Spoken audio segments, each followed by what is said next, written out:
Hello everyone, welcome back to my channel. कैसे हैं आप लोग। आज हम बात करेंगे यूसीसी यानी कि यूनिफॉर्म सिविल कोड और समान नागरिक संहिता के बारे में। सडनली यूसीसी इतना डिस्कशन में क्यों आ रहा है? क्योंकि कुछ टाइम पहले हमारे देश के प्रधानमंत्री श्री नरेंद्र मोदी जी ने एक स्टेटमेंट दिया कि हम भारत में यूसीसी को लाके रहेंगे। काफ़ी लोग यूसीसी को लेकर चर्चाएं कर रहे हैं, लेकिन बहुत कम लोग जानते हैं कि समान नागरिक संहिता आखिर चीज़ है क्या।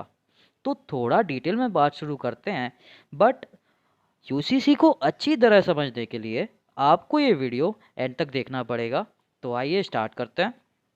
फर्स्ट ऑफ ऑल हम ये देखते हैं कि यूसीसी के आने से क्या क्या इफ़ेक्ट आएंगे। तो यदि यूसीसी को इंट्रोड्यूस किया गया तो एग्जिस्टिंग हिंदू लॉज जो हैं उन्हें अमेंड किया जाएगा। इस्लामिक लॉज में देखें तो triple talaq is already prohibited, but it permits contract marriage, short term marriage to another man in the event of divorce and polygamy. All these are likely to become ineffective if UCC is implemented. अगर हम Sikh laws की बात करें तो Sikh marriage are covered by the Anand marriage act of 1909, जहां पर divorce के लिए कोई प्रोविजंस प्रोवाइड नहीं किए गए हैं। तो अगर सेपरेशन की बात आती है तो separations are governed by Hindu marriage act. But if UCC is introduced तो एक कॉमन लॉ अप्लाई होगा जो दोनों को एक बराबर रखेगा। मतलब कॉमन लॉ अप्लाई हो जाएगा तो फिर दो लॉज की ज़रूरत नहीं पड़ेगी। अगर पारसीज की बात करें तो they do not recognize the rights of adoptive daughters, and if the UCC is introduced then guardianship and custody laws for all religions will be common. So from all of this हमें एक idea हो गया है कि basically UCC क्या है। तो हम ये बोल सकते हैं कि UCC is a proposal in India to formulate and implement personal laws of citizens which apply on all citizens irrespective of their religion, gender and sexual orientation. Personal laws को गवर्न रिलीजियस स्क्रिप्चर्स करते हैं। Okay, personal laws में क्या क्या cover होता है? तो personal laws में marriage, divorce, inheritance, adoption and maintenance ये सब आते हैं। देखा जाए तो from article 25 to article 28 of Indian constitution guarantees religious freedom to Indian citizens and allows religious group to maintain their own affairs. Also, Article 44 of the Constitution expects the Indian state to apply directive principles and common laws for all citizens while formulating national policies. Personal laws सबसे पहले frame किए गए थे British राज के time पर, mainly for Hindu and Muslims citizens. और British डरते थे कि अगर वो ज़्यादा इंटरफेयर करेंगे तो कम्युनिटी लीडर्स उनका विरोध करना चालू कर देंगे। मगर उस समय भी गोवा का अपना खुद का यूनिफॉर्म सिविल कोड था और वो अभी तक है। After independence Hindu code bills को इंट्रोड्यूस किया गया which reform personal laws in various sections among Indian religions, जैसे कि बुद्धिस्ट, हिंदूज, जैन्स एंड सिख्स। लेकिन Muslim, Jews, Christians and Parsis उसमें नहीं आते थे क्योंकि इनको एक डिफरेंट कम्युनिटी के तौर पे रिकग्नाइज किया गया था। यूसीसी एक क्रिटिकल टॉपिक जब बना जब शाह बानो केस 1985 में हाईलाइट हुआ। इसको लेकर काफ़ी डिबेट्स भी हुई जो सिर्फ मुस्लिम पर्सनल लॉज पर फोकस थी। इसके बारे में हम और जानेंगे, बट उससे पहले थोड़ी सी हिस्ट्री और देख लेते हैं।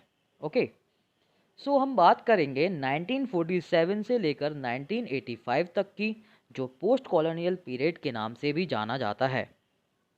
इस time the first prime minister of Indian republic Pandit Jawaharlal Nehru, उनके सपोर्टर्स और वुमेन मेंबर्स चाहते थे कि यूसीसी को इम्प्लीमेंट किया जाए। उस time B R Ambedkar law minister थे और इस बिल की डिटेल्स प्रेजेंट करने का इंचार्ज भी उन्हीं को बनाया गया था। लेकिन अंबेडकर जी को काफ़ी क्रिटिसिज्म का सामना करना पड़ा और कारणवश उन्होंने इस्तीफ़ा दे दिया।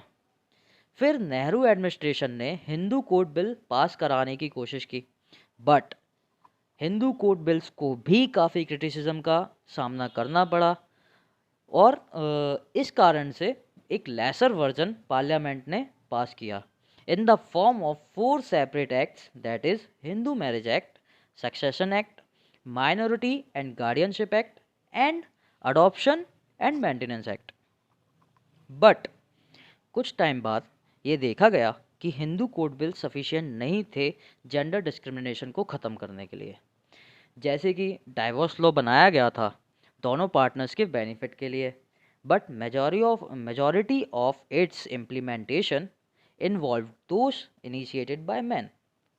और क्योंकि ये हिंदू औरतों के लिए था, तो जो दूसरी महिलाएं थीं वो विशेष रूप से शारिया लॉ के अंडर आती थीं।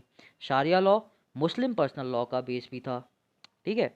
This was all observed by Nehru, मतलब नेहरू जी सब ऑब्जर्व कर रहे थे, एंड नेहरू जी के मतलब this was all observed by Nehru administration and by Nehru himself, and still was not able to convince the conservative groups about the importance of UCC. मतलब उस time लोग समझ ही नहीं रहे थे कि यूसीसी क्या है, इसकी क्या इम्पोर्टेंस है। बट फिर भी with his support for UCC, Nehru ji के सपोर्ट से UCC was added to directive principles of constitution. अब हम बात करेंगे कि शाह बानो केस का यूसीसी से क्या रेलिवेंस है। तो शाह बानो एक 73 साल की महिला थी जो अपने पति से मेंटेनेंस मांग रही थी। उनके पति का नाम मोहम्मद अहमद खान था। उनके पति ने उन्हें 40 साल बाद शादी के डाइवोर्स दे दिया by the medium of triple तलाक, और मेंटेनेंस देने से इनकार कर दिया। मगर लोकल कोर्ट ने मेंटेनेंस ग्रांट कर दिया। लेकिन खान जो खुद एक वकील थे, उन्होंने लोकल कोर्ट के डिसीजन को सुप्रीम कोर्ट में चैलेंज किया और कहा कि उन्होंने मुस्लिम लॉ के अकॉर्डिंग सारे दायित्व पूरे किए हैं। मगर सुप्रीम कोर्ट ने शाह बानो के फेवर में फैसला सुनाया under the maintenance of wifes, children and parents of the all India criminal code. Shah Bano case जल्दी ही एक पॉलिटिकल इशू बन गया और सुप्रीम कोर्ट के जजमेंट को मुस्लिम पर्सनल लॉ के अगेंस्ट एक अटैक बोला जाने लगा। Members of Muslim board, including Muhammad Ahmad Khan, started a campaign for complete autonomy in their personal laws and also a bill proposed in parliament to protect personal laws. Okay.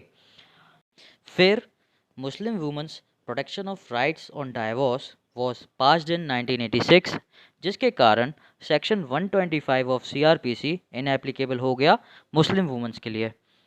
यह भारतीय समाज के जो आंदोलन थे महिलाओं की सुरक्षा को लेकर, उनकी भी हार थी। अगर करंट स्टेटस की बात करें तो यूसीसी उन सारे कानूनों को रिप्लेस करेगा जो अलग अलग कम्युनिटीज़ पर इनकन्सिस्टेंटली एप्लीकेबल होते हैं। और वहीं यदि हम बात करें पॉइंट ऑफ व्यू की, तो इंडिया एक सेकुलर नेशन है जहाँ पे सबके पास राइट है कि वो अपने रिलीजन को फॉलो कर सकते हैं। एंड इसके सेकुलर नेशन के according it means equality of all religions and practitioners of all religious before law, मतलब सब इक्वल रहेंगे लॉ के सामने। लीगल स्टेटस एंड प्रोस्पेक्ट्स की बात करें तो यूसीसी को बीजेपी मैनिफेस्टो में इंक्लूड किया गया 1998 एंड 2019 के इलेक्शंस के टाइम पर, और नारायण लाल पंचरिया जो मेंबर ऑफ पार्लियामेंट थे, उन्होंने यूसीसी को भी पार्लियामेंट में इंट्रोड्यूस किया। मगर अपोजिशन के प्रोटेस्ट के कारण बिल को विड्रॉ कर लिया गया। अगेन बिल को फिर लाया गया सेकंड टाइम मार्च 2020 में by Kirodi Lal Meena ji, but again it was not introduced. Delhi high court में प्ली फाइल की गई for the establishment of judicial commission और हाई लेवल एक्सपर्ट कमेटी जो सेंट्रल गवर्नमेंट को डायरेक्ट करेगी to prepare a draft of UCC in 3 months. Okay, 2021 में request file की गई कि प्ली को सुप्रीम कोर्ट में ट्रांसफ़र कर दिया जाए so that filing of more such please through out various high courts doesn't bring inconsistency through out India. तो वीडियो को यहीं एंड करते हैं, और अगर वीडियो अच्छा लगा तो प्लीज़ लाइक कीजिए। एंड यूसीसी इंडिया में वर्क करेगा या नहीं करेगा, प्लीज़ कमेंट में बताइए, और चैनल को सब्सक्राइब कीजिए। Thank you so much.